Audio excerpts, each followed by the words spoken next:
I'd like to call this meeting to order at 6:50 p.m. Yes. Eric Fernandez. Aye. Hannah Johnson. Zach Ander. Yes. Jason Nolan. Yes. Francie Miller. Okay, and we have public comment recognition of guests.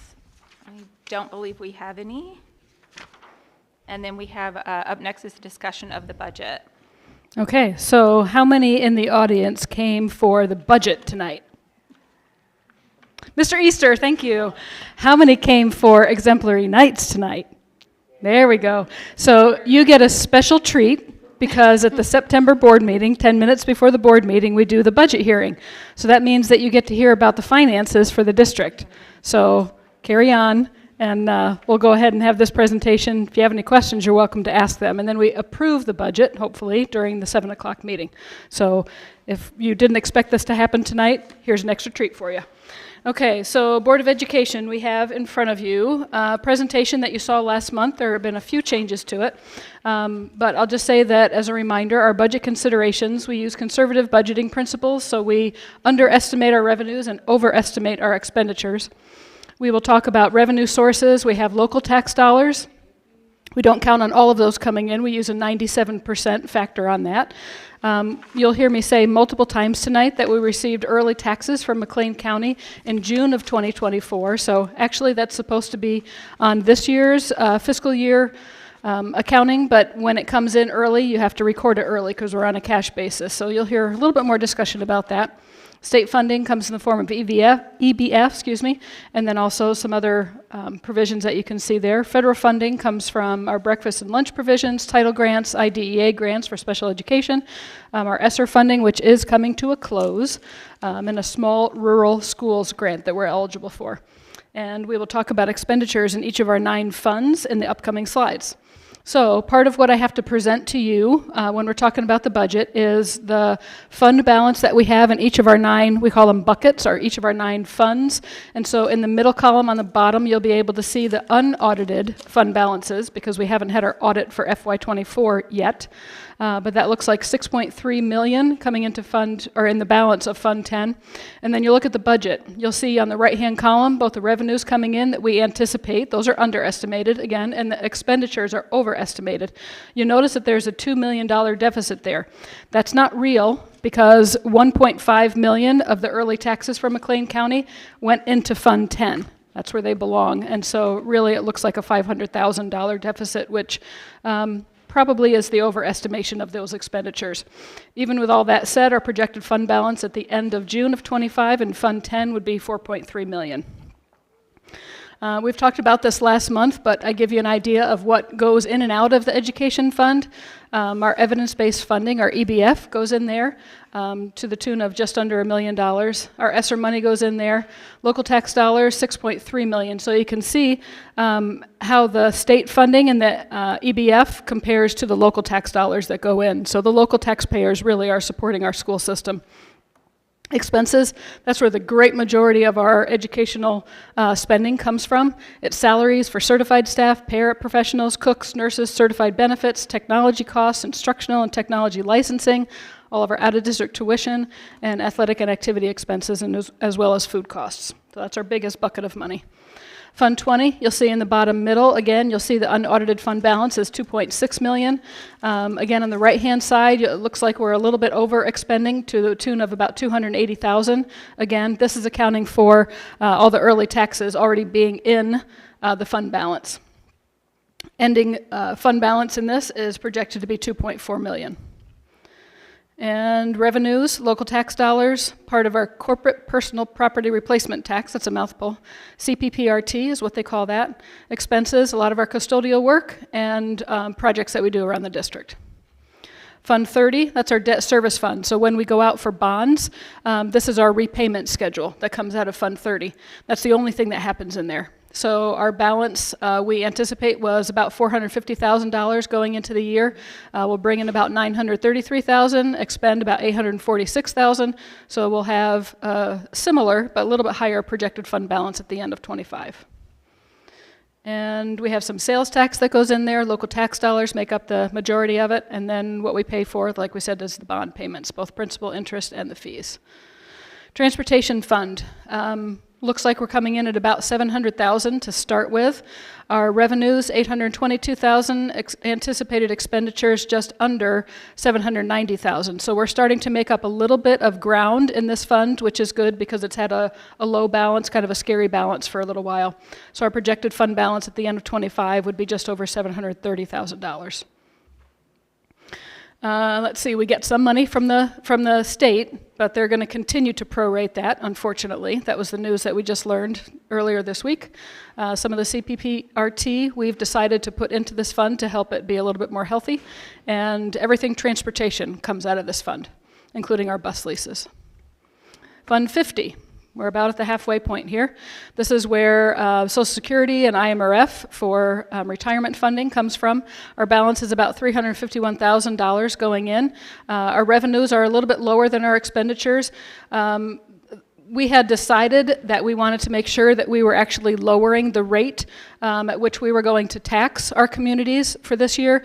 That doesn't mean that your taxes didn't go up. Let me be clear about that. Your taxes go up because your property value is being raised. That has nothing to do with the school. Our taxing factor is what we can control. And so we made a commitment to the district that we wanted to lower that, and indeed we did. And this is one of the ways that we did it. We under-levied in this area. We're using up a little bit of that fund balance. We'll still have about $250,000 when the year ends. And again, that pays for our benefits for teachers and other staff. Fund 60. Money goes in here to take care of large projects around the district, and that's pretty much all that we use that fund for. Going into the year, it looked like about $180,000.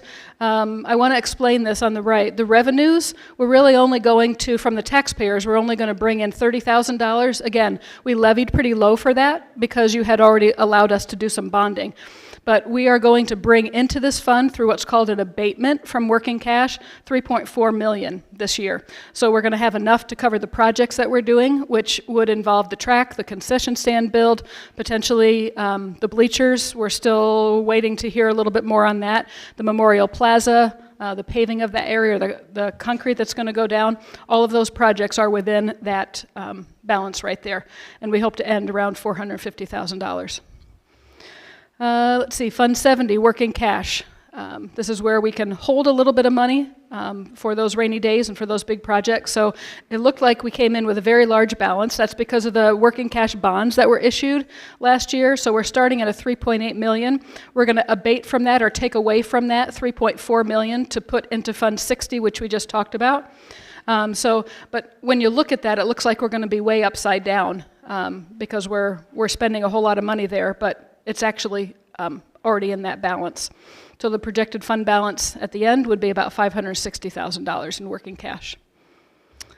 In Fund 80, Tort Fund, this is where we do payments for liability. Our insurance comes out of here. A lot of the payments for people to do supervision before and after school comes from here.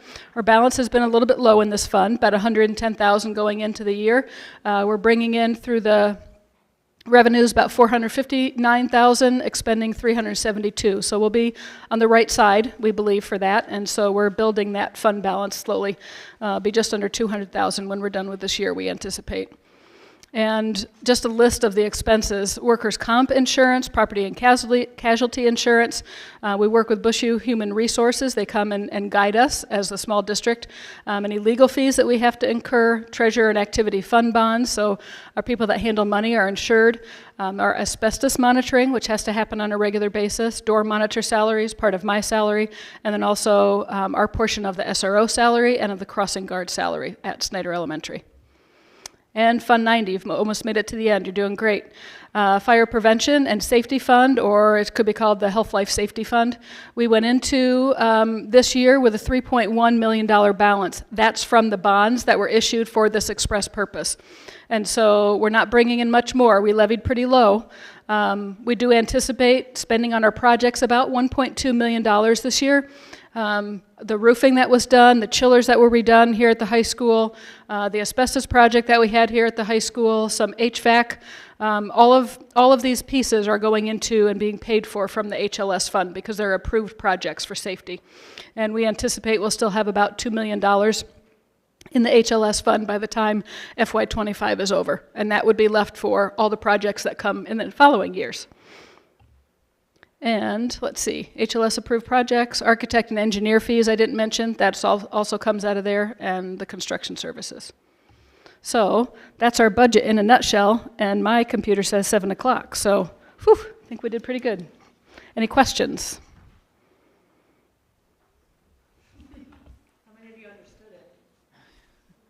Derek, not you. Okay, if there are no questions, I need a motion and a second to adjourn this budget meeting at 7 PM. Jonathan and Derek? Derek Hernandez. Aye. Dave Anger. Yes. Jonathan Yeagle. Yes. Jason Nolan. Yes. Chelsea Levelman. Yes. Kenna Johnson. Francie Miller. Yes. And then I'd like to call the official school board meeting to order at 7:01 PM. Chelsea Levelman. Yep. Kenna Johnson. Yes. Jason Nolan. Yes. Jonathan Yeagle. Yes. Derek Hernandez. TIY. Francie Miller. Yes, sorry. Okay, up next, we have public comment recognition of guests. I do not believe anyone put in for public comment. Oh, do you have one? Oh, someone gave it to me. Sorry.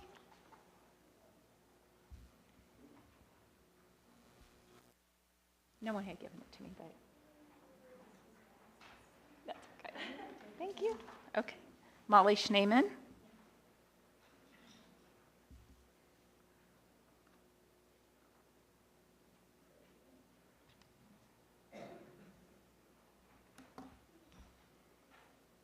Thanks, everybody.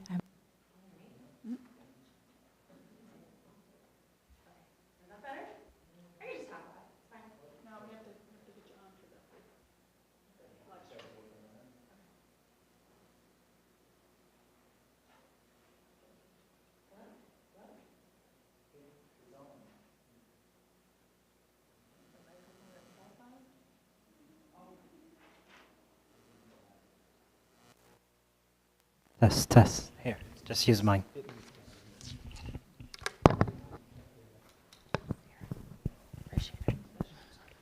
Okay, better? Okay, sure.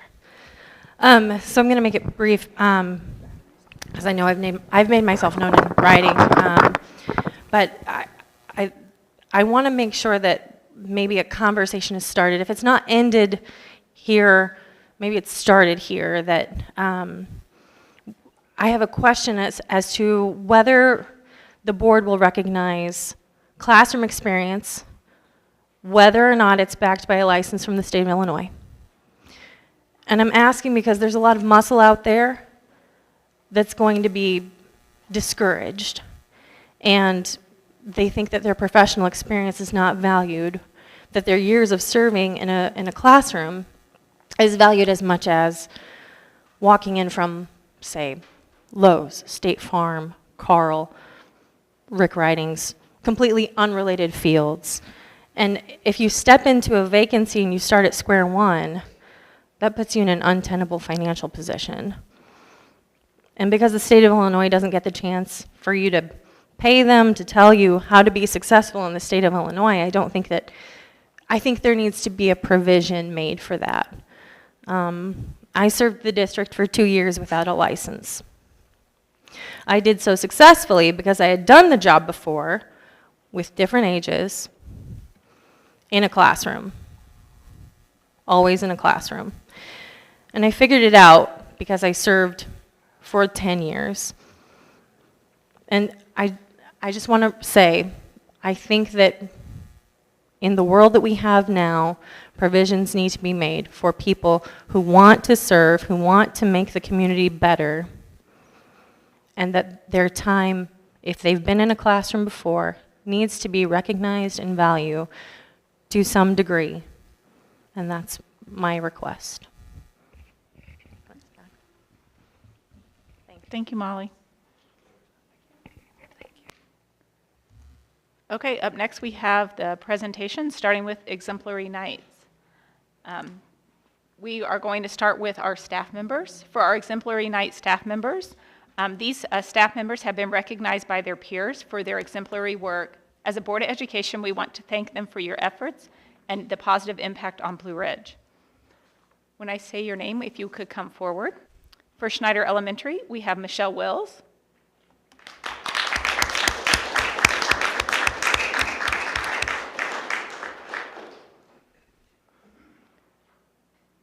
For the intermediate junior high, we have Stacy Lewis.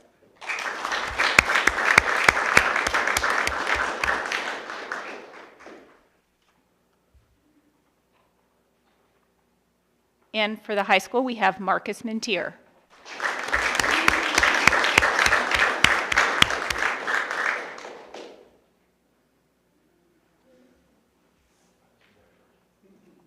Okay, a picture in the dark. Because it's very dark over there. It's mood lighting. I don't know. There's issues going on with lights. We need to get Rusty in here. Okay. Up next, we have our Exemplary Night students. Tonight, we recognize the exemplary actions that brought these students to the attention of their teachers and the principal. As a Board of Education, we appreciate your efforts and excellence. We want to say thank you for a job well done.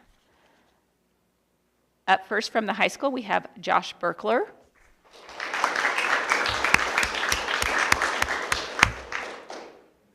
Also from the high school, we have Apollo Ganaway.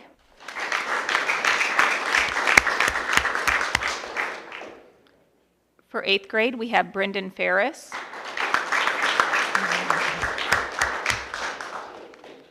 For 7th grade, we have Axel Popejoy. For 6th grade, we have Caden Baker. For 5th grade, we have Oscar Tybel. He's not here. For 4th grade, we have Ann Klein.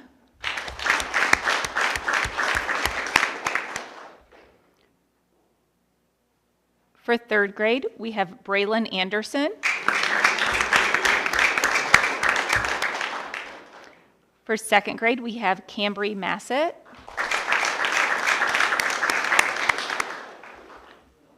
For 1st grade, we have Ellie Clark.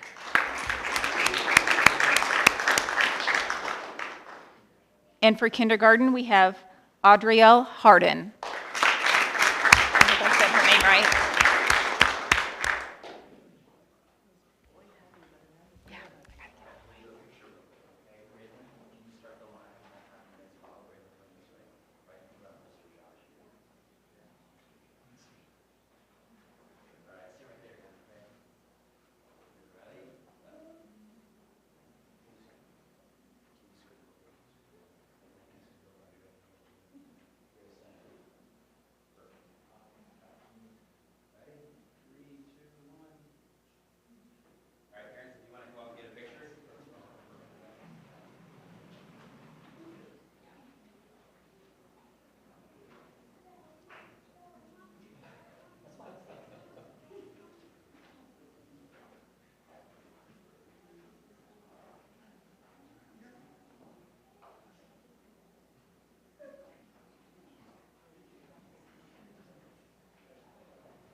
Okay.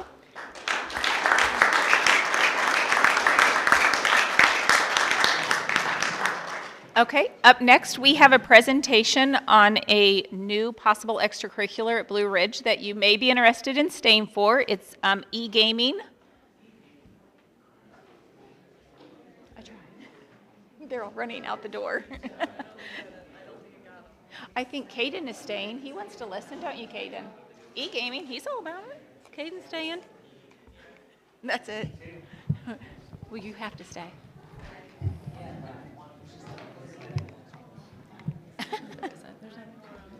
Okay, good. We know. Virtually. Bert, that paper's for Ryan. That paper is for Ryan. Yeah. Have not got a complaint yet. Okay. We're ready. Good. Oh, is it working? I think so. Okay.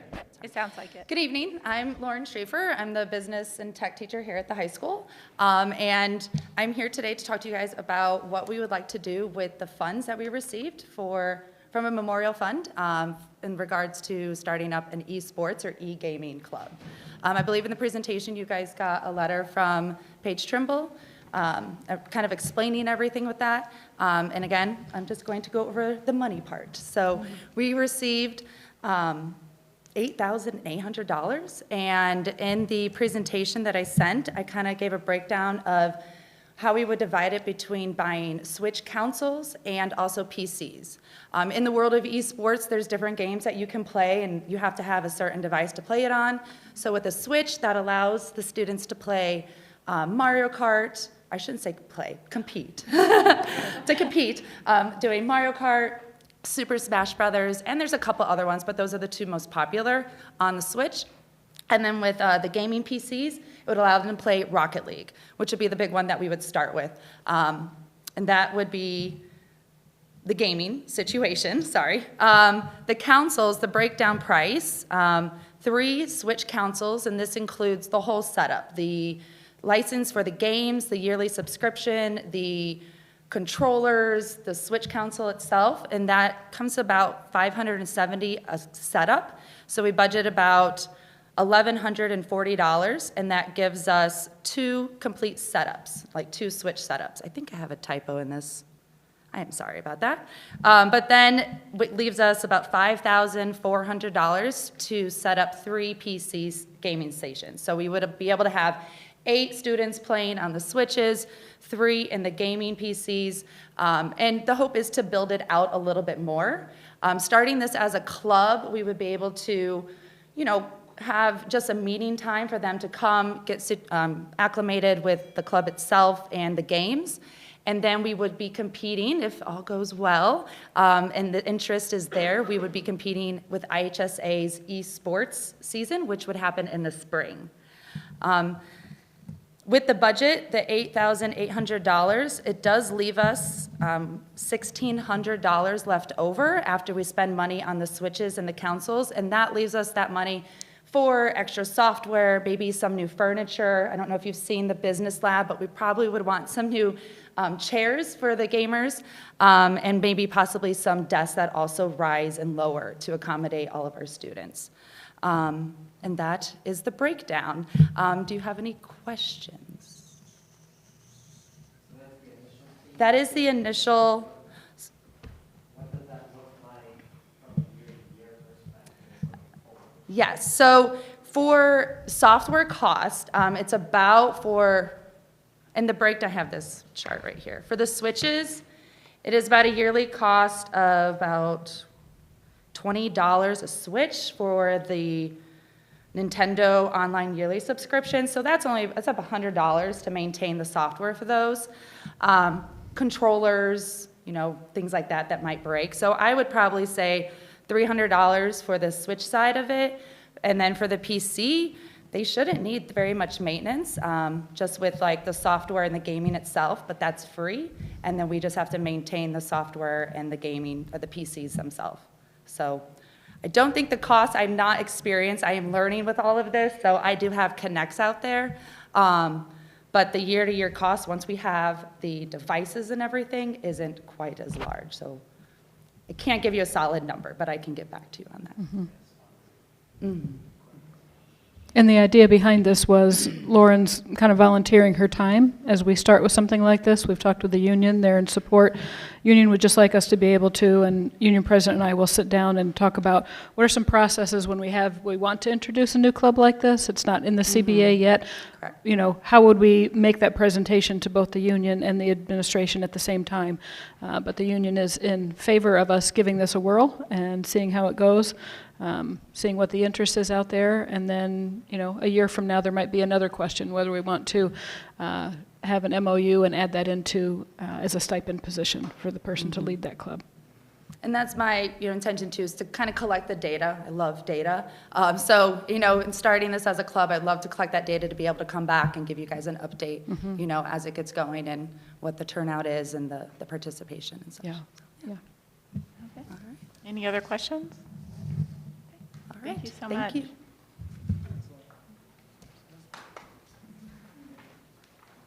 Okay, up next, we have communication. In your packet is the IASB liaison talking points. Chelsea, did you have an update here? Yes. It's not on, but Chelsea sat through a very interesting meeting on. They did it during school pickup time. It was very inconvenient. Let me pull up the email so I remember. So, the biggest takeaways from the advisory meeting is that if we have an issue with the periods that we're supposed to have kids taking, the ACT, all those other tests that they have to take, we have to tell them now, and then they can work with us in case, I think in the ACT, it was like 2-3 week windows that we have to take it, but if that's gonna be an issue, we need to tell them now, not in the future. And then on October, Francie, do you have the text I sent you? I Yeah. was texting Francie the important things, because I was in the car with my kids during the meeting. October 8th, October 8th in Bloomington. Champaign. Champaign. Oh, July is in Bloomington. Okay, so October 8th in Bloomington, they're gonna have Champaign. They're gonna have a training for teachers on how to evaluate data from the test results. So that way, if we have any teachers that really want to start using the data that they get back and using that to like make their curriculum, what changes they need to make, that would be a good thing for them to go to. And then sometime in July. July, it just says Yeah, they 2 didn't give a dates date yet, in but Bloomington. July, there's gonna be a meeting in Bloomington where they want at least 100 to 200 teachers from the entire state to come in and give feedback on the proficiency standards and things like that. So they're just trying to get as many stakeholders as they possibly can. And that data one, they have various meeting points throughout the state, but Bloomington was the one that was closest to us. Dual credit, the biggest takeaway from that was we are super lucky to have the community college partnership that we have. The curriculum mandates, they have actually gone through the past curriculum mandates and tried to find if there's any that they can undo. Their response was Hillary's. And they know that the bullying data reporting and clarification is getting harder because it just keeps expanding, but they do know that bullying is increasing, so they just encourage us to keep up with it. And then I did have to jump off before we got to the ISB data breach, so I don't have an update on that. I'm sorry. The ISB data breach was regarding food service, and so we have taken the ISB letter and put it in all the impacted student files as we were instructed to do. Okay. Up next, we have the FOIA requests. And boy, did we get some. Macon Reporter 5 times. Staff names, titles, location, email, and salary. Number 2, new and retiring staff info. Number 3, clubs, activities, sponsors. Number 4, school calendar. Number 5, enrollment. And then our favorite Smart Procurer came back and wanted purchasing records. So I know your board packet had a lot of hundreds of pages from the Smart Procurer, so sorry about that. Hopefully you're able to scroll through on some of those things, but everything was complied with in a timely fashion. Okay. Up next, we have committee reports None this month. and then administrative reports. Okay, in my report you saw we talked a little bit about the opening of school. I feel like we've just started, but it's already at progress report time, so we're an eighth of the way through the school year already, hard to believe. You saw a lot of the projects, and you've heard many conversations about the projects that are going on here. I believe Snyder is 100% done with their roofing. They're still working on some of the flashing work here at the high school. The company that did the roofing is going to be reimbursing for some things that were damaged during roofing, such as many ceiling tiles, but also things like something came through in the teacher's lounge and broke one of the coffee pots that was in there. So Rusty's making a list of those things, and that will be taken off of our bill for them. They've been very responsive to us. We had an issue with chiller recently, and that company came and has been helping us with a resolve for that as well. Homecoming, most of you were at the parade tonight. Everything's going very well. It's been a very, very busy week around here. Will continue to be so. And then we'll talk a little bit more at the end of the session today about October Blue Ridge Connect. It's already that time of year where we start talking about hosting a board meeting in Mansfield in October, and so we're doing a lot of events that will go along with that board meeting, trying to attract people to come in and stay for a little bit. So we'll talk more at the end of the meeting tonight. And then, if you don't mind, I'll move to the strategic plan update. I think the things that I wanted to highlight this time would be our plans for Growing Strong to come into Blue Ridge Connect, talking with parents about some of the dangers of technology in kids' hands, and that would be a younger audience group, 3rd through 6th grade. I figure some are getting into technology that early or pretty soon after that, and then we'll have another age group for grades 7 through 12 because we think their situations are a little bit different than the youngest ones. So we'll provide both of those. Coach Willing over here has offered her cheerleaders to be babysitters in case we don't want to have, there's some sessions that wouldn't be appropriate for kids to be in. So she will help out with that. And we're getting tricky with the snacks that we're going to serve. We're going to do that inside the Growing Strong presentation. So it's not a grab and leave, it's a grab and stay.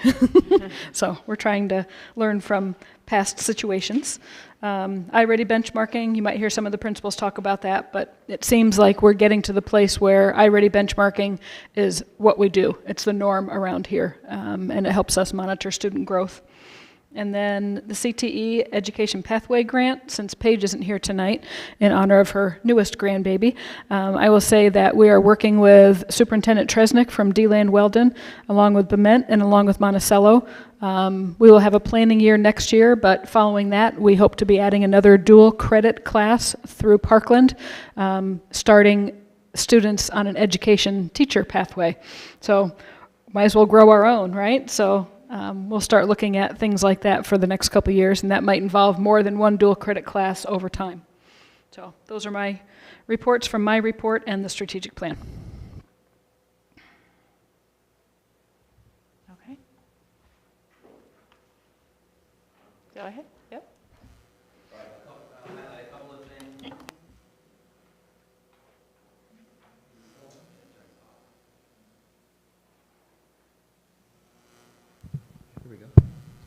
We're live. Okay.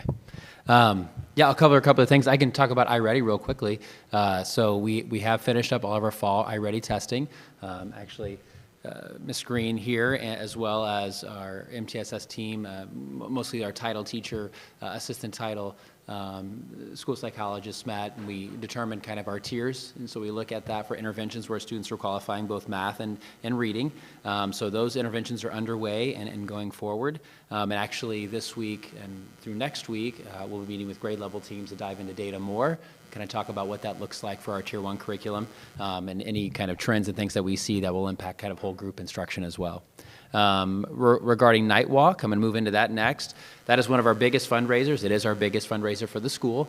We are very thankful to our PIE for the hard work that they put in that fundraising process. This year we actually raised over $10,658 as a community.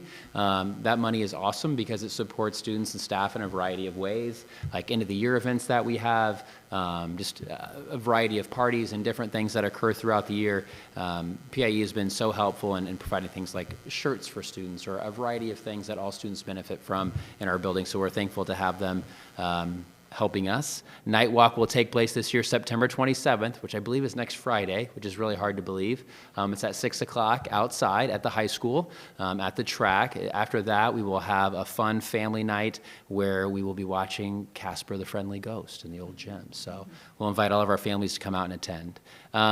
Last thing I'll touch base on is our UFly implementation. So last school year, we worked very hard as a district ELA committee to look at ways to improve literacy among just K-12 in general. Some of the takeaways that we found after looking through a variety of like curriculum reviews and best practices, evidence-based practices, we thought we could improve a little bit in the phonics area.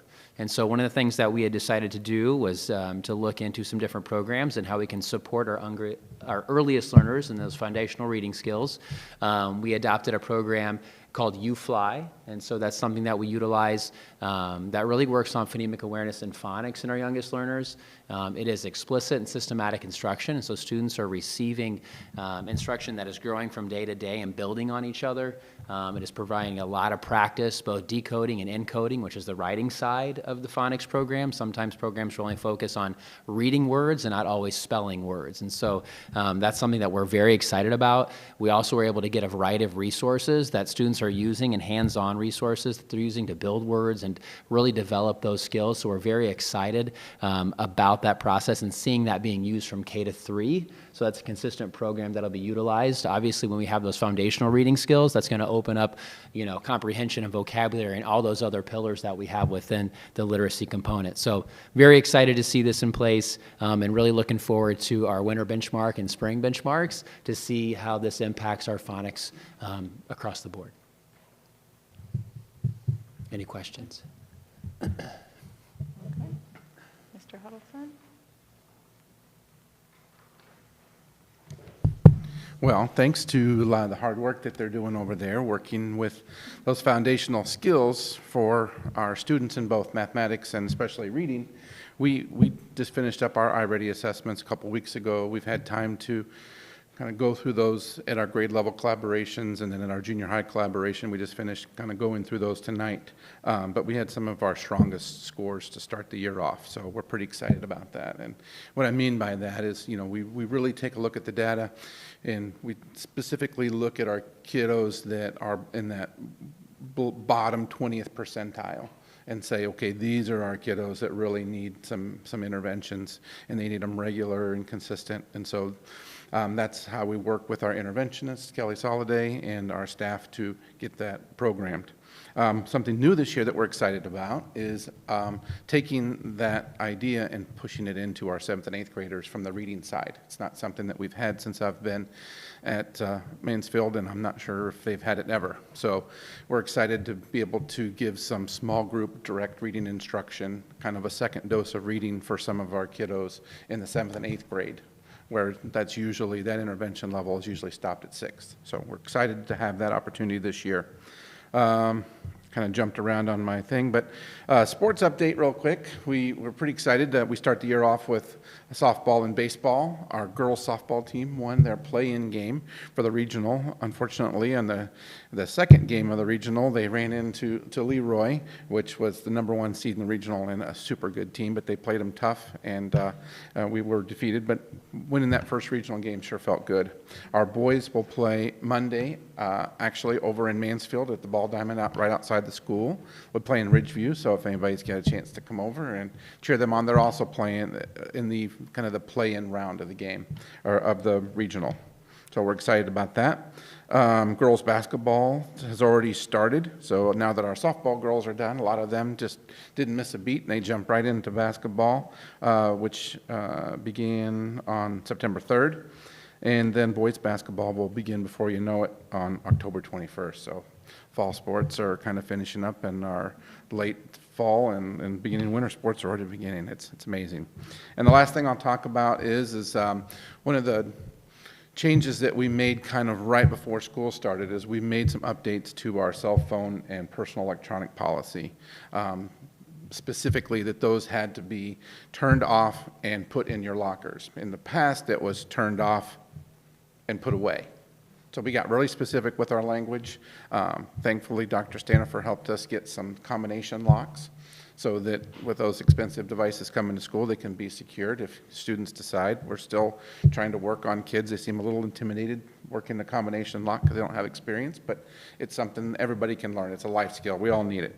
But I will tell you that just that small little change, the instance of cell phone things at the school has been greatly reduced. So we're pretty excited.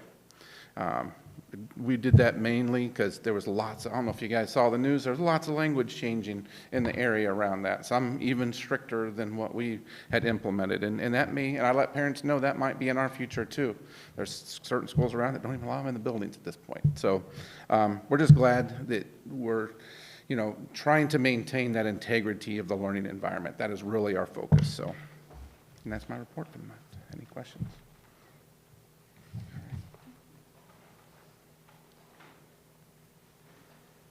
You have to call me. Yep, no, you're good. Okay, all right. So yeah, like Bert and Ryan, we did wrap up iReady benchmarking here recently. For us, we look at we have all of our 9th and 10th graders take it at the beginning of the year, and all of our students with IEPs.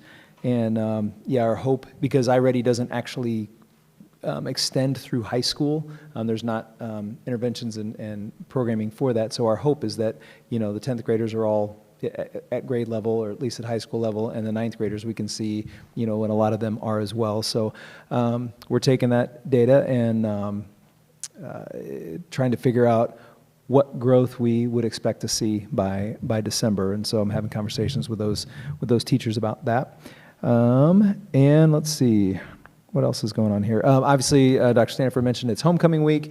Lots of crazy stuff going on.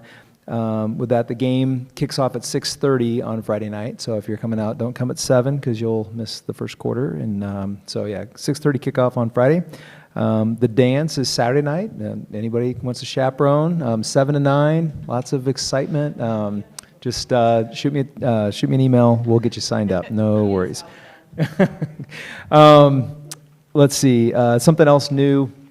Kind of excited about the Wall of Fame project getting wrapped up. It went up. If you haven't seen that yet, it's been upgraded here in the foyer outside the gym.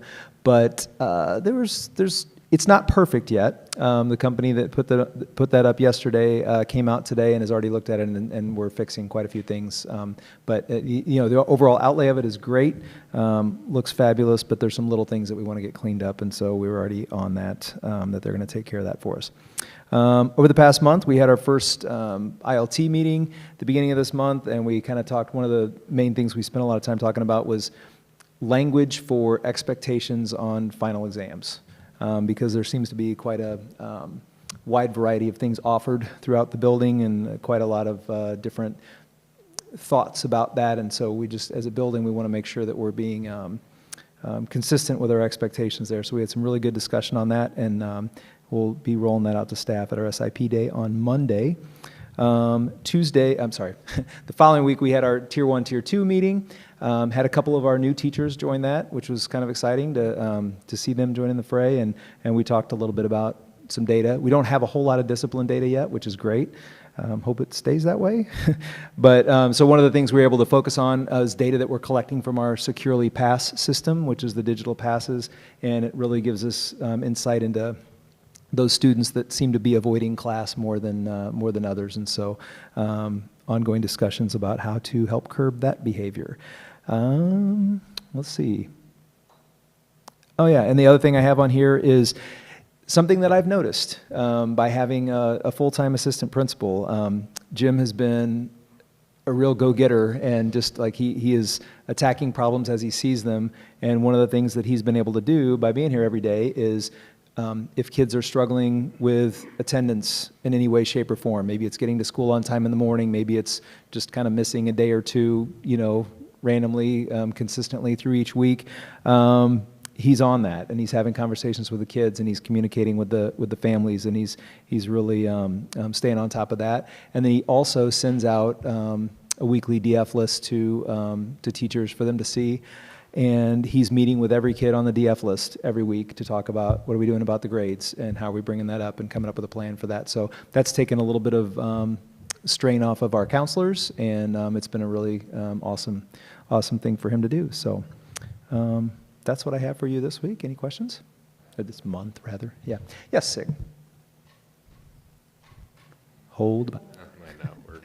All right. Well, I was just curious. So with the iReady results, yep. If you've found people struggling in certain areas, is there something available for Mr. Easter for funding or for staffing for kids that are lagging behind, like what Bert was talking about with the 7th and 8th grade, being able to get them some help? Well, one of our things that we will be able to do next year because of the way that our staff is positioned, we've always talked about creating an English lab, which is a reading lab in essence. So the students that we get as 9th graders that are a couple grade levels behind in their reading, we're going to create a space where they would be assigned to a specific class where they could get that reading help. And if it's not daily, because a lot of times those kids might also struggle with math, and we may have a back and forth situation with them in a math lab. But we're not able to offer that this year, but we will be able to offer that next year because of staffing that we'll have in place. So that's one thing. I will say with math, we're noticing, what we've noticed already is because we created the new math class, the practical integrated math A and B, all of those students that are in there, they have time for extra support that's built in, and so they're able to get those math interventions there.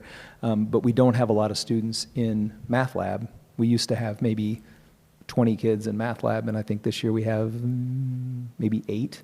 So we went from having like 3 sections down to 2. And so there's not as much opportunity for those kids to have that individual time. But teachers are figuring out a way to incorporate that into instruction in their regular classes and have those kids do some things.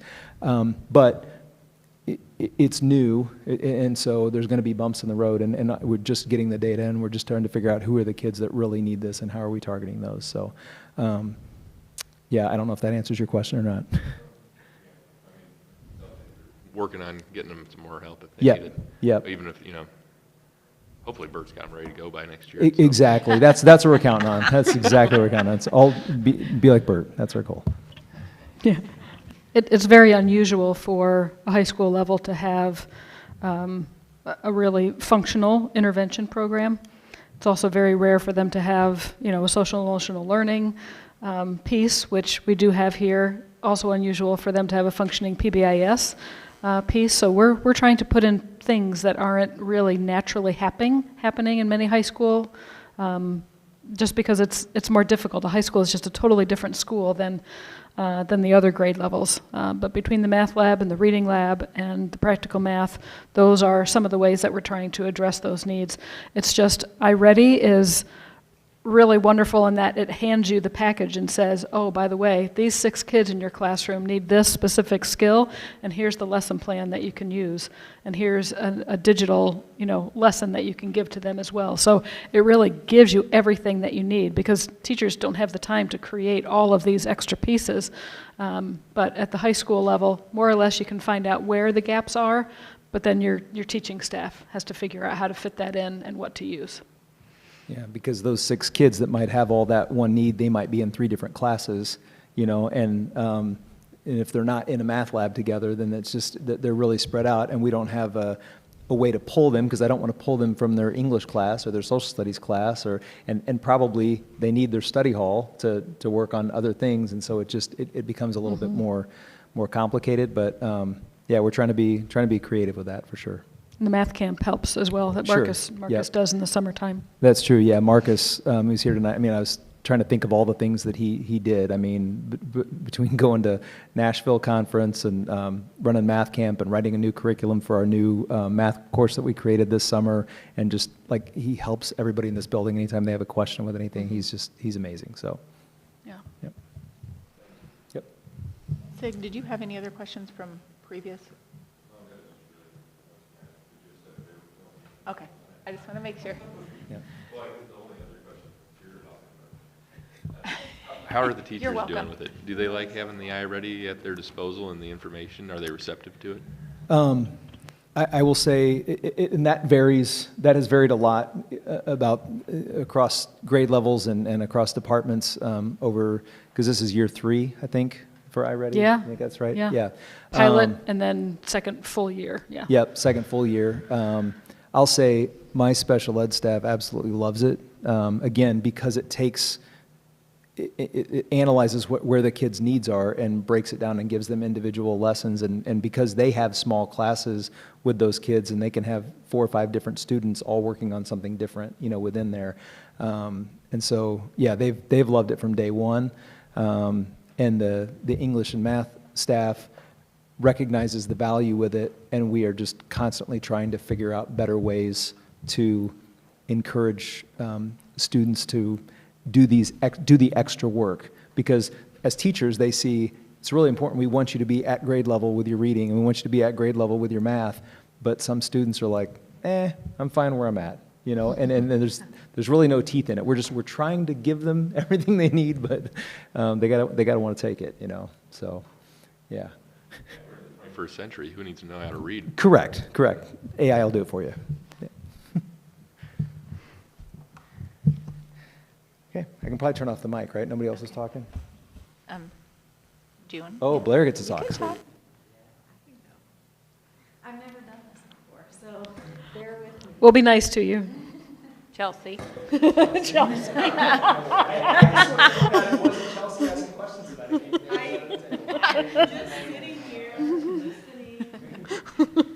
I did get a meme today that said everyone has that one friend that when you introduce them, you have to say, be nice. It's Chelsea. My questions come out of concern. I just asked a lot of them. She's like, great, I changed my mind. All right. Okay, so I haven't met any of you yet. So I'm Blair Green. I'm the special education administrator through Tri-County that I'm very thankful that you guys have so graciously allowed me to be with you 5 days this year. So I think it's very needed. I had a very tough job last year between 2 different districts, and so this year it's been great because I've been able to support these guys a lot more, the teachers a lot more. So just wanted to share some of the things I've been doing since I started. So the beginning of the year, I did come in for onboarding, and I did some MTSS with the new staff. So just kind of going over what the behavior component of that looks like, what we have in place in each building. So just kind of giving them a rundown of that. And then I also joined the transportation team in August and was able to kind of give them some tips and tricks about how they can support students on the bus, because that is probably one of the most difficult jobs, I would say, in the district is being the bus driver. And so we went through some of those. We talked about specifically some special ed stuff. We hit on confidentiality, some proactive strategies that they could do to hopefully not have some behaviors on the bus, and then just talking about documentation and reporting, and that was a big thing that Dr. Sanford wanted me to hit on, of how important it is that we are documenting and reporting things that are occurring on the bus.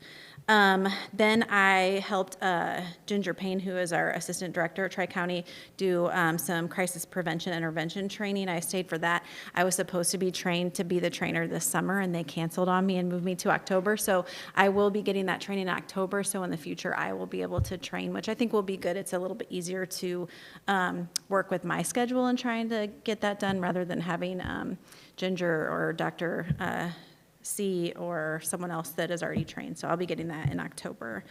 I worked with Paige to bring in the ASD Professional Learning and Universal Support Project for the high school and the special education staff. So that is a grant-funded program through ISB that's at ISU.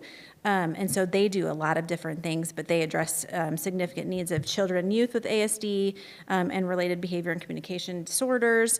They're all over the state. They provide professional learning opportunities through free workshops, online professional learning modules, virtual community practice, and individualized coaching on-site and virtually. That's something that Ryan and I are trying to work with them a little bit on some younger kiddos that we have at Snyder that have that diagnosis, that we're trying to help support them in the classroom. So we're trying to work on that with them and how we could get them to come in and do some coaching for us and for our teachers for those students. Some upcoming things, also the Easy CBM, I have that at the bottom of my list. That has happened since I wrote this report. So I did go do some Easy CBM training. So one thing that we noticed with iReady does a lot of really great things, and I will say I've been in different districts that have used different things, and I have enjoyed iReady the most. I think it gives us the most bang for our buck. The one thing that they have not done yet, they've talked about doing but have not done yet, is math progress monitoring. So they have that reading progress monitoring, but not math. And so we were trying to figure out a way that we can do that so we can see how our students are doing after we provide them interventions. And so that is where Easy CBM comes in. It's pretty cheap, and we can provide it for I think it's 200 students that can use that. So our interventionists and our special education teachers can use that to progress monitor for math. So I went over that with our 2 interventionists and then a few of our special ed teachers that were able to do that. And I think that you guys are all talking or doing a training on Monday that I'm not going to be able to be there because I'm going to be doing stuff with special ed staff, but they will be able to get that training on Monday. Also on Monday, Keith Brotheridge, who is from the Baby Fold, I have worked with him and bringing him in to do trauma-informed practices for all of our staff.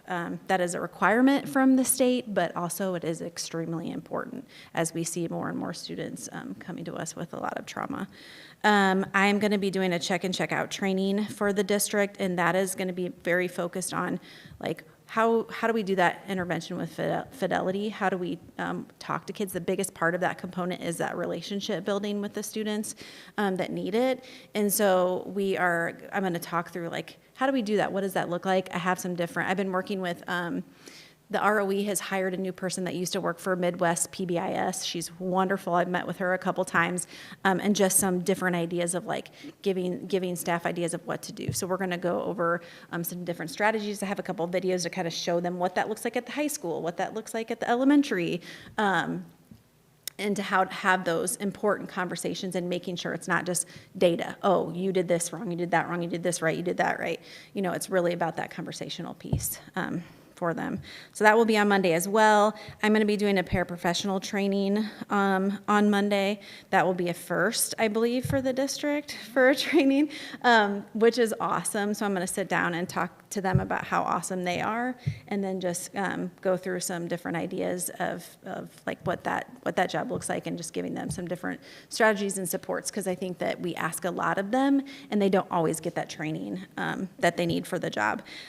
With that, I am also working on, I think we're going to talk about that in admin council next week. I started working on creating a paraprofessional handbook / guidebook, so it could probably help us with some onboarding stuff when we hire new paraprofessionals that will go through different things. So I'm sharing that with admin next week for them to look at and kind of talk through like what we like, what we don't like. So I've been working on that.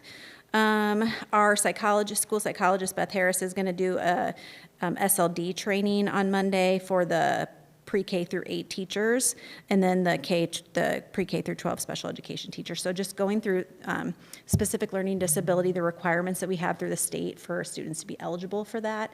I think it's important because that's a big part of our MTSS process, and where we're using iReady and interventions and things like that. So she's going to walk through that with them. So I also created a first draft of an MTSS handbook for Blue Ridge. So that's something that I've shared. They went through that at ILT, and then we've kind of talked about a little bit things. I'm kind of working with all 3 buildings on what that looks like in each building, because I think it's different for each building. So I worked on that this summer. Let's see, I'm also going to be a part of each building level's Tier 3 team. So we had our first one today at Snyder. And so that's just kind of helping, like, coming in at that last level of support and seeing how we can help, and especially if we're moving kids towards an evaluation. So I will be a part of those. Some other things I've done, I created a case manager guidebook that's to support case managers with their responsibilities in IEP writing, and shared that with all of them. So just kind of going through like what their responsibilities, what that looks like, if there's questions that they need to go back. Sometimes like we have some new teachers this year and things are different every district you go to. So just trying to give them an idea of like what that job looks like here, and if there's things they need to go back to that they can. I have been searching for an out-of-district placement for a move-in student that we have that came through the foster care system. I don't know how much you guys know about how we're in such a deficit and a need for students that struggle in this setting. And so he is currently on homebound supports. We have a special education teacher that works with him about 5 hours a week, where he comes to Mr. Huddleston's building and works, but I've been working on that. It's not going so well because no one has space, unfortunately.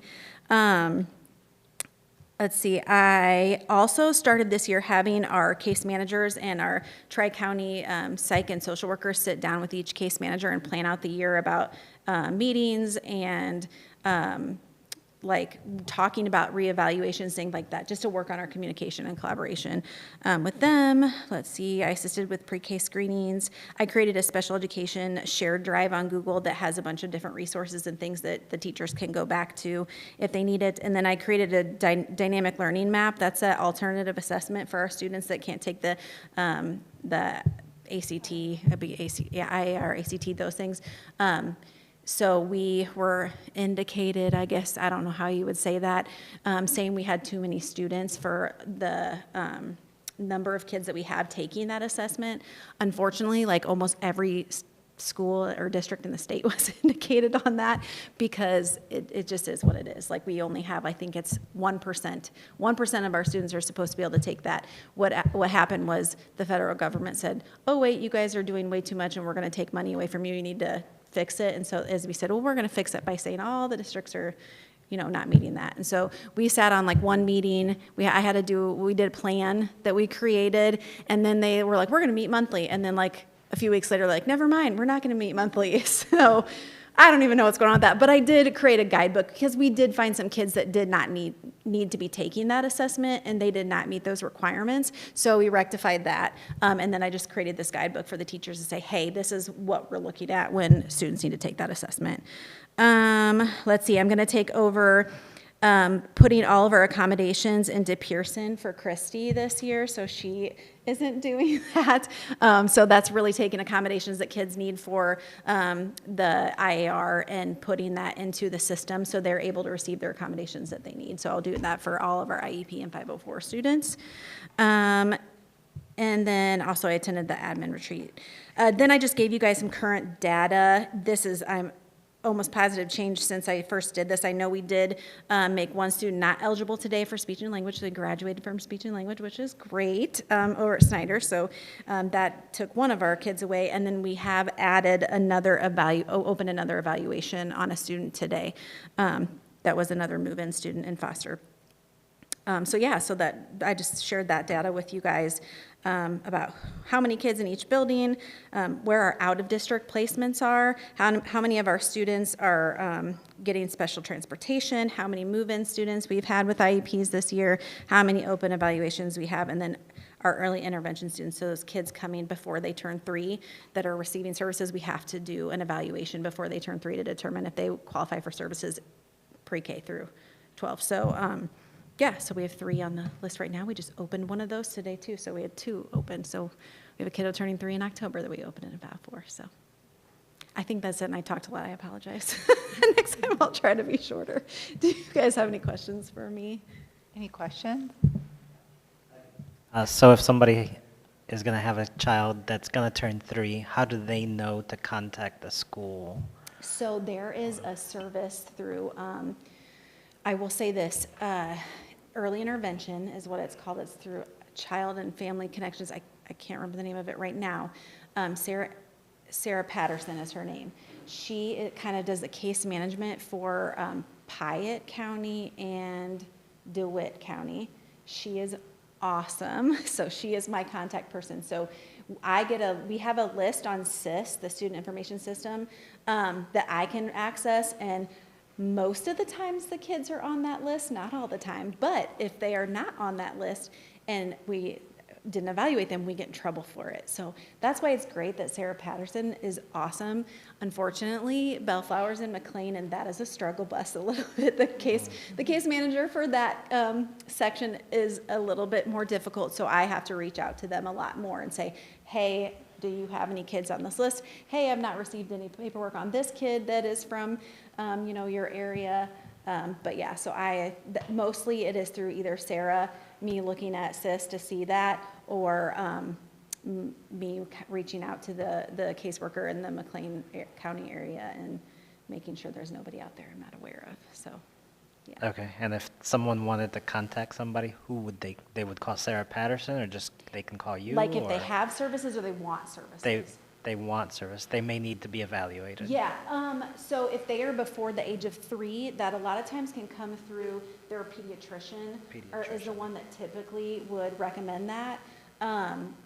They can reach out to all the acronyms I have to remember for special ed, and this, I can't remember this one. It's like CIC. I can get that information to you and share it with Hillary. Yeah. And that they're kind of the overseers of all the early intervention, but pediatrician is typically the best route to go, where they would get that early intervention services. Now, if they have concerns before they are 3, that is typically who they would go to. If there are concerns when they're 3 and they're starting with us, they come through our pre-K screening process. Okay.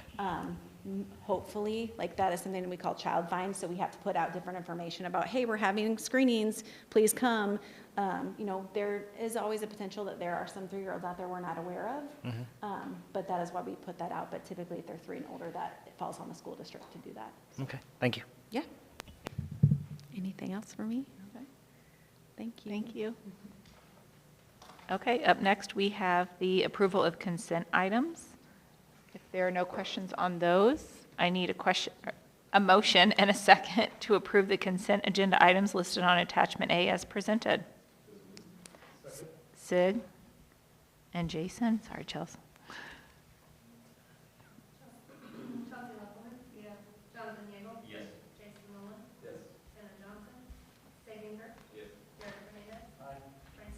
Yes. Up next, we have old business, review for approval of fiscal year 25 budget. Okay, so you got your 10-minute intro earlier this evening. I do want to bring to your attention the document that has all the numbers on it, double-sided document, if you would take a look at that. On the top left, you'll see a version 1 side and a version 2 side. So please look at version 1 first. These are the numbers that you saw up on the screen in a different format. Column D shows you all the projected fund balances. Notice the funds aren't in order. That's because they serve different purposes. But on top, you'll see 10, 20, 40, 70 projected fund balances starting this fiscal year. And at the bottom, you see 30, 50, 60, 80, 90. In column E, you'll see the revenues that we have in the budget. Column F is the expenditures. Column G is E minus F, so you see if there's any deficits right there.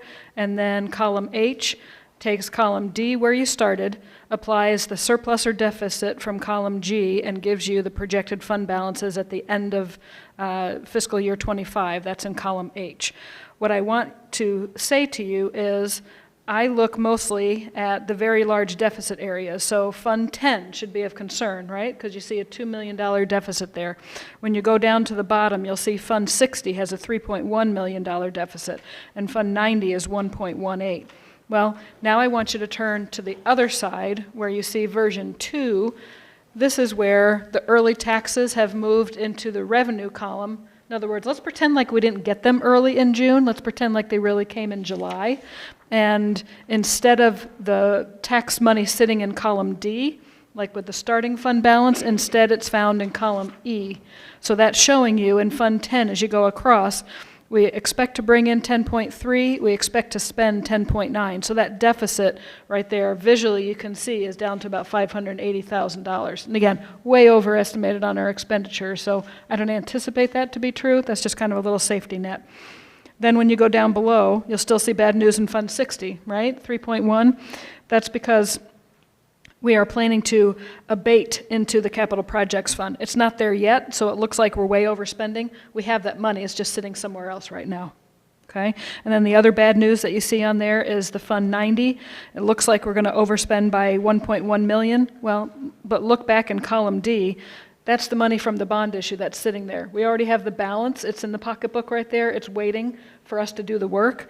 And so we'll do a lot of that work this year, and we'll still have a good $2 million balance in there if we are doing the projects that we expect to be doing this year.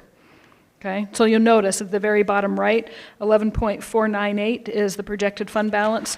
And if you look back on the other side, it's the same thing. All we did was play around with where that cash is being recorded between early taxes and revenue. If that makes sense. Thanks to the finance coach who put the spreadsheet together. And Ryan's going to learn to love Randy Merker. All I had to do was plug the numbers in. He had all the formulas ready to go. Okay, so there's the information. I don't know if you have any other questions before we ask for the approval. Okay. If there are no questions, I need a motion and a second to approve the fiscal year 25 budget for Blue Ridge CUSD 18 as presented. Chelsea and Jason. Jason.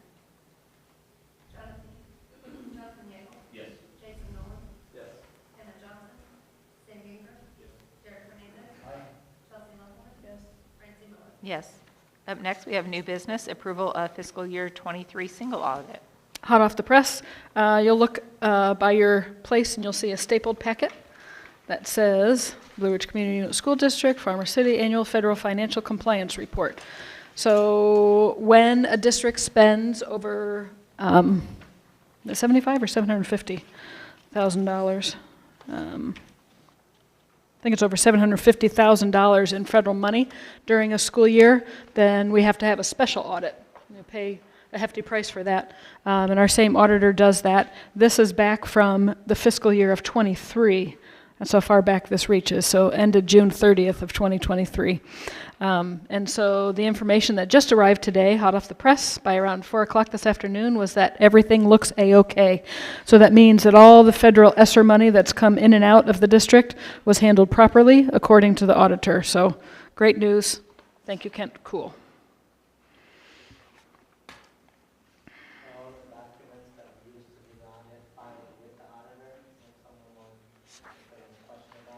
He will be sending those to me, and then he sends them off to various places. Yeah.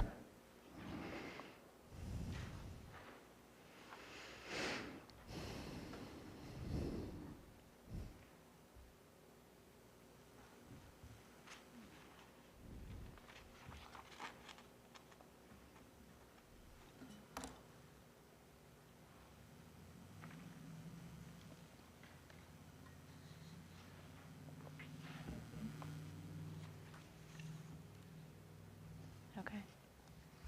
Are there any questions or concerns on that? If not, I need a motion and a second to approve the fiscal year 23 single audit.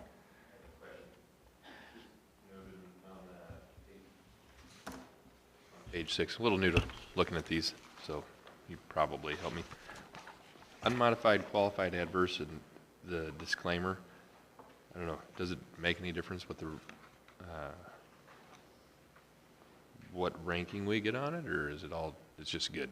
Or if it's, As long as he tells me that there are no concerns with our system of accounting, then that's all I'm listening for at that point. I'm not extremely trained in the auditor's language either. I know one thing we get marked down is because we use our auditor uses a different system, but it's approved by ISB, so it's okay, but they still have to say it's adverse because of that. But if you look on the very last page, we had two things that were brought to our attention back in FY22. The amount of the treasurer's bond wasn't adequate. We've resolved that. And then we didn't have a list of serial numbers for all of the items that were coming in from the grant funding, and we've rectified that as well. So that's what I was looking for, and to make sure there was no misappropriation with federal funds. Nobody likes to be accused of that. yeah, nope. All right, thanks. All right, so we need a motion and a second to approve the fiscal year 23 single audit for Blue Ridge CUSD 18 as presented. Derek and Chelsea.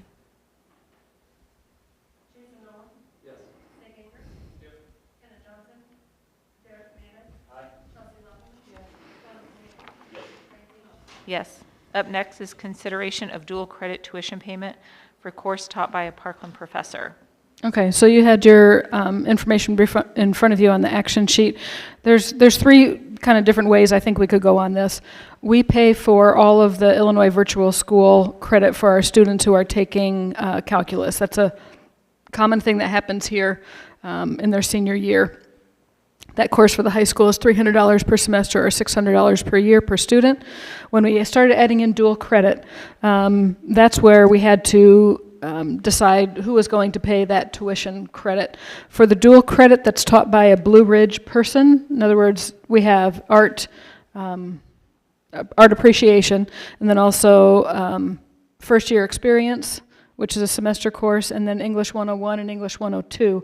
We have staff here that are teaching that, so the tuition cost is very low, which is nice for the student, approximately $41 to take one of those courses. So currently those students are paying that fee. Then you come up to this very unique situation where we had a homeschooled student that came in to us already being accelerated in the area of math, and then they accelerated once again. So they took the calculus class through Illinois Virtual School in the junior year, which was covered by the district because that's just been what we've done. And now the student wanted to continue with math, which I'm very appreciative for. During one semester, taking a stats class through Parkland, we don't have somebody here that's qualified to teach that, nor would we have time on the schedule. So a Parkland professor is teaching that. The question is, who holds the responsibility for the tuition? And you'll see that that's $535.50. It's a one semester deal. Student's not going to take anything during the second semester. So one of the questions is, well, how big of a question is this? How often is this going to happen? For mathematics, not very often at all. This is a doubly exceptional situation, okay? Which we have quite a few students who are starting to accelerate or have been accelerated, but it's typically 1 year. It's typically not 2 years. This is a very unusual situation. Could this happen across another subject area? There's a possibility. We've not had, bless you, not had that situation before, so you know, it's not normal that somebody's going to necessarily go out to Parkland and say, we want to take a dual credit course there for the area of social studies. We have a wide variety of things that we offer here. Could it happen? Maybe. Is it likely to happen? Not highly likely, at least, I would say. So I gave you 3 choices there. We could kind of determine, do we want to pay nothing and have the payment all rest on the family? And then the other option would be, we could do a 50-50 split. $267.75 would be the halfway point. Or do we want to have a small amount that the family is paying for, comparable to what the other dual credit courses are?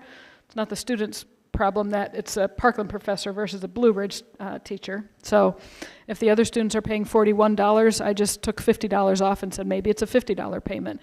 And then the district's portion would be $485.50. So just thought we might want to talk about that, kind of making a little bit of a precedence going forward. So didn't know what your thoughts would be.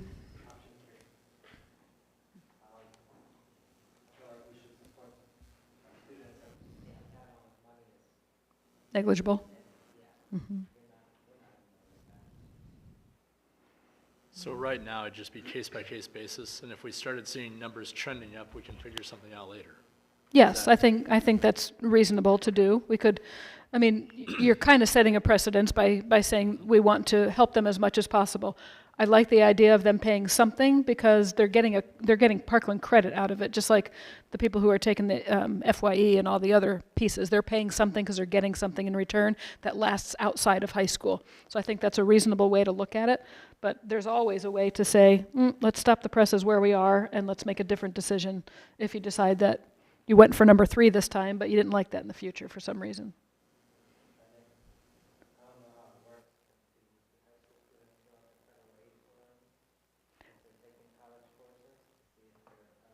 For their FAFSA, I don't know if they would do that for a dual credit. I think you're eligible, and you have to No. you have to be more than one course. Mm-hmm. You have to,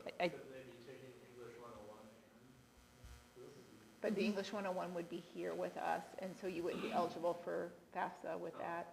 I didn't know. Because it's $41. Usually on a lot of FAFSA, and I'm a few years removed with my kids, you had to be full-time.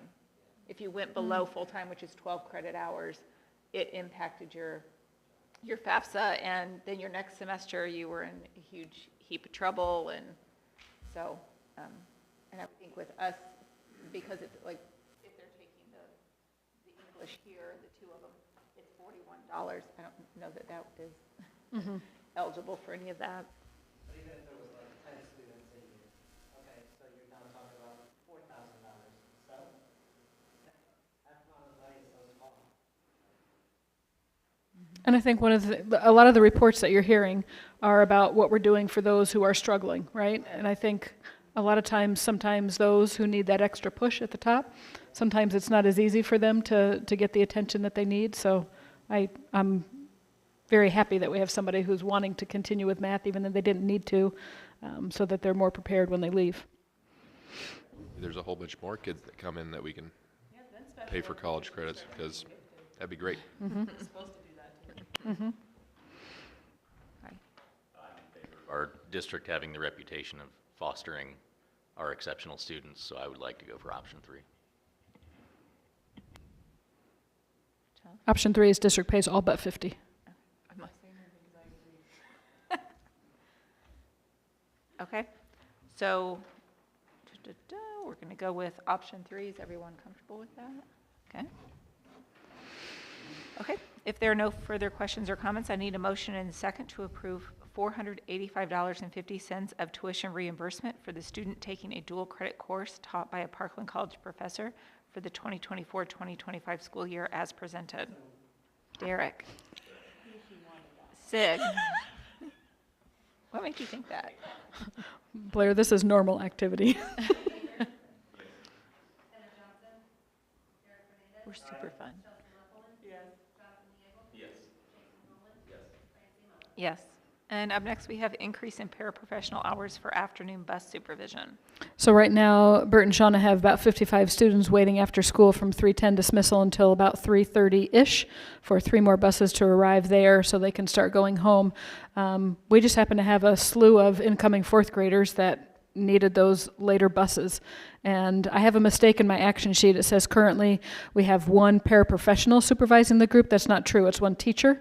And what we've started doing, and I just wanted to bring this to your attention and be allowed to continue this, is kind of on a rotating weekly schedule. We're asking a paraprofessional to also stay with a certified teacher because it's just too many kids, especially if they have to break down into 2 classrooms. And if you haven't been around school at the end of the day, it can be a little bit loud and crazy. We just want to make sure everybody's safe before they get on those 3:30 buses and ready to be nice to their drivers as well. Any questions or comments? If not, I need a motion and second to approve 30 additional minutes of after-school student supervision by a paraprofessional for Blue Ridge Intermediate Junior High School as presented. Jonathan, Chelsea.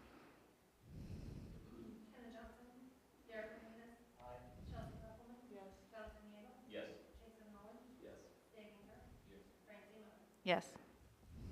Up next, we have first reading, Press 116. Okay, no action is required this month. Very short packet, maybe the shortest I've ever seen. There are notes there throughout, a couple little things that I've made comments to. For example, I think Blair and I talked about one thing that's in the press packet, and we're just making sure that all the pieces that are required in those policies are taken care of. So you received that packet, and we'll be asking you to approve Press 116 when we hit October. Up next, we have at-will special education homebound instruction. Okay, so you heard Blair mention that we had a student come to us right at the beginning of the school year. Remind me, is that 4th or 5th grade? 5th grade? A foster student with some behavioral concerns. You can see those in your packet. We felt it best that the student be educated outside of our public school for safety reasons. And as Blair had mentioned a few times, we don't have open options right now, unfortunately. So we're providing special educators, providing homebound instruction at the school building, approximately once a school day for an hour for a total of 5 hours per week. There's been some concerns there. We would like to have some other options. If that current arrangement does not continue and we're not able to find someone else, then what that means is we start building a running record, so to speak, of compensatory hours that we have to give. So every week you would increase by 5 hours that you owe that student and that family of services. And we don't want to get in a situation like that. Legally, it's not wise to be backwards like that. So Blair's done a little asking of other special educators in the district. We're having a hard time finding another yes. And so she is aware of someone who's a retired special educator who might be interested, but with your permission, we're going to be able to post both internally and externally to see if we can fill that position. We do not want to get behind with the services being delivered. And it would be at will, so as long as the need arises, if we find a placement, then the situation's done. Was Chelsea wanted the job? That's what I was asking her. I said, Chelsea, she was a special education teacher. I'm good. Sure? You know. It was fun while I did it. Okay. Any questions or comments? If not, I need a motion and a second to approve the creation of an at-will special education instructor position for Blue Ridge CUSD number 18 as presented. Okay, Chelsea and Sig. Everyone's super excited.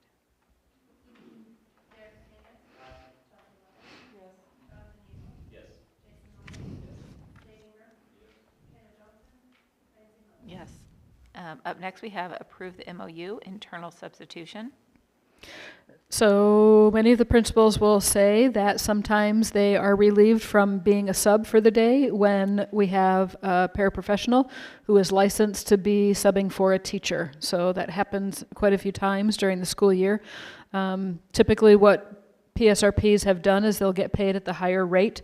When we did our pay adjustment for PSRP back in June of '24, our pay rate is going high enough that it was going to cause us an internal problem where they wouldn't be getting paid any more if they went into the classroom to help out. So we're really kicking ourselves in the foot when we do something like that. So once we become aware of it, I think it's wise for us to figure out how do we make this right.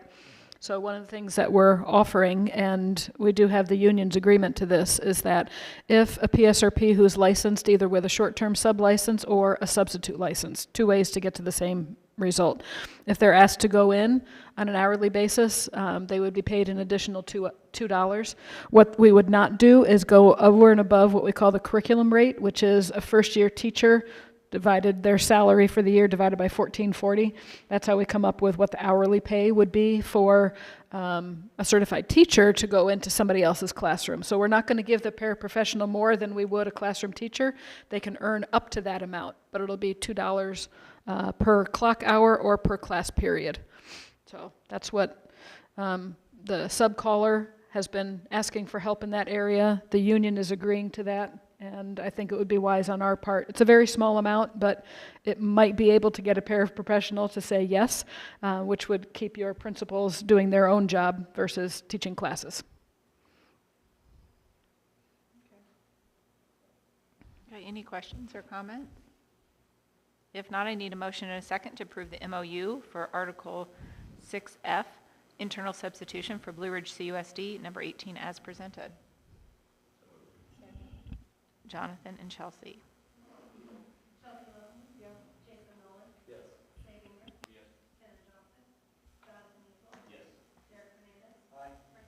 Yes.